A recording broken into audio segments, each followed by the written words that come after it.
Good afternoon, everyone. We're going to go ahead and continue with our media availabilities for today. We're now joined by our race winning crew chief, Chris Gayle.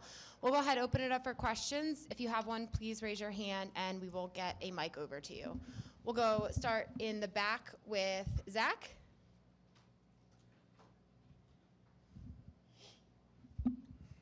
Zach Sterniolo, NASCAR.com. Chris, obviously there was confidence and hope that the notes from last fall would apply. It certainly seemed like they did today. What did you guys learn?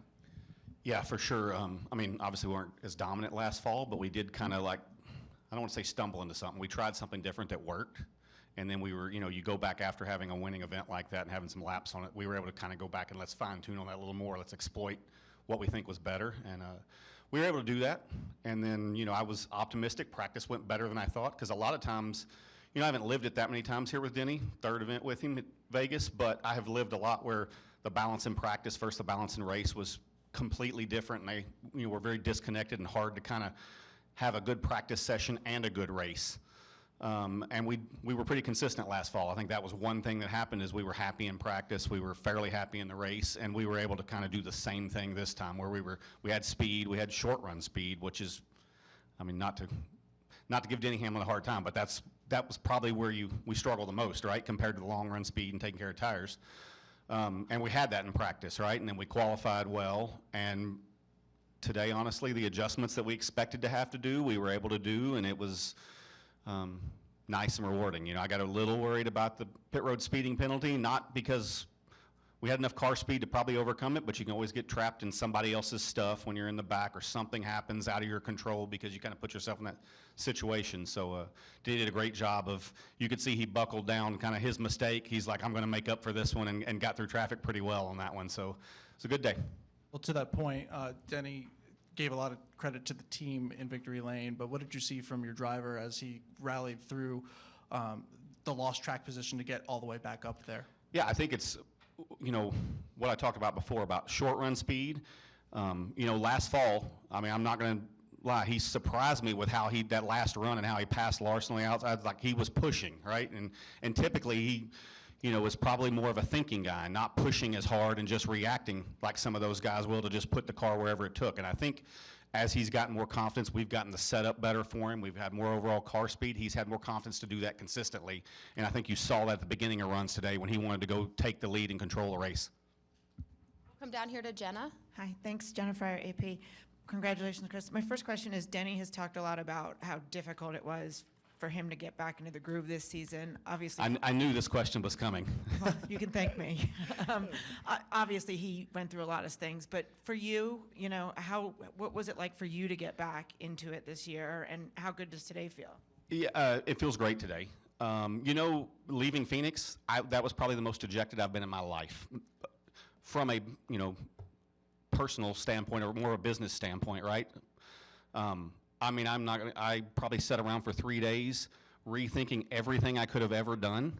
And then you kind of get, you go through those 3 days of where you're like kicking yourself, what are you going to do about it? And you get over and you go, okay, now how am I going to react to this? I can let it bother me forever. It's not going to happen. Or I can move on, learn from it. And I don't know necessarily why it worked out the way it did. There were decisions that I made in that. Some decisions I would do different, some I wouldn't.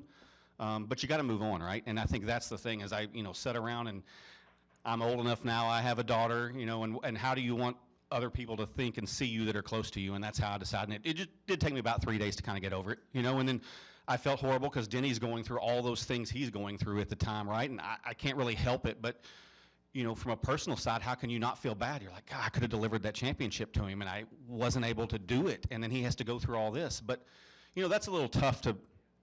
In hindsight, seeing the bigger picture, put all on myself. There were some decisions I would have made different, but who knows how it would have played out either way. I'm impressed it only took you 3 days.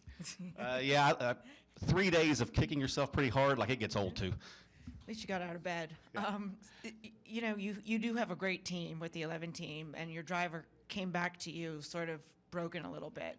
What did you have to do to get him back to where he needed to be with this team?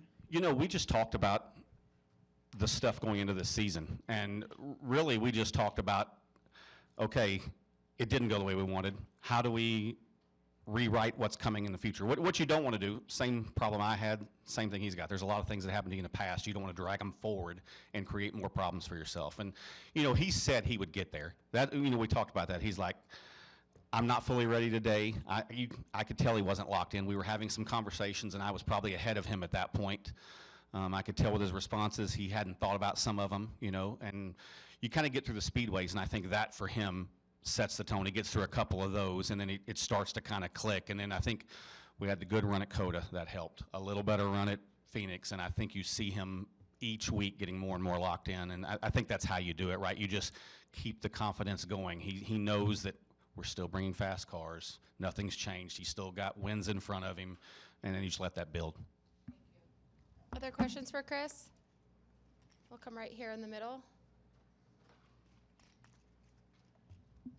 Tom Zaleski, Iron County Today. Hi, Chris. The way the race was shaping up with no stoppages other than the stage breaks until the late yellow midway through stage 3, did it affect preparation negatively, positively? What was happening with the car in the longer runs? No, it didn't really affect anything. I mean, that's, you know, you get spread out here and you can kind of make that happen a little bit. I was a little concerned on that last run. You know, it was going to be 50 laps, and we hadn't quite done that. And we were seeing cords on the right front of a lot of cars. So my fear was we were going to get 4 to go and somebody was going to have a right front tire problem or something like that that would create another late caution that we, you know, would potentially, we'd all come down pit road and it could just have another set of variables that might take the race out of your control. Other than that, I think it was pretty straightforward with what we expected. You know, here you'll get some guys short pit, some guys even stint. We kind of short pitted the first stage, and then we lost all that track position. We were kind of in a situation where we needed to almost evenly split to have better tires, especially with what we were seeing for tire wear on the longer runs. It kind of helped us be faster the whole time on that second stage. Are there any final questions? All right, Chris, congratulations. Thank you.